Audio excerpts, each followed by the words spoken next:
প্রার্থী দীপক অধিকারী দেব জয়লাভ করেছে ঘাটাল থেকে, আর পরাজিত বিজেপি প্রার্থী হিরণ।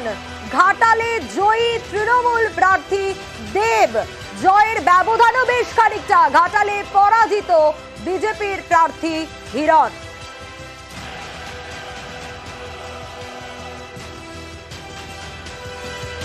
আর এবার হাওড়ার দিকে নজর রাখতে হবে। হাওড়ায় জয়ী তৃণমূল প্রার্থী প্রসূন বন্দ্যোপাধ্যায়, বিজেপির রথীন চক্রবর্তী তিনি হেরে গিয়েছেন, পরাজিত এবং জয়ী হয়েছেন প্রসূন বন্দ্যোপাধ্যায়। তার জয়ের ব্যবধানও কিন্তু অনেকটা।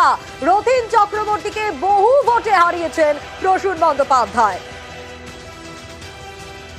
হাওড়ার লোকের কাছে ভীষণ কৃতজ্ঞ আমি।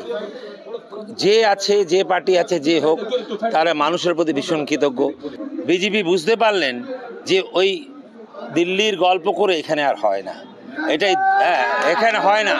দিল্লির কথা বলে যে আর দিদি ও দিদি করে যদি মোদি এরমভাবে করেন, সেটা বাংলা মানবে না।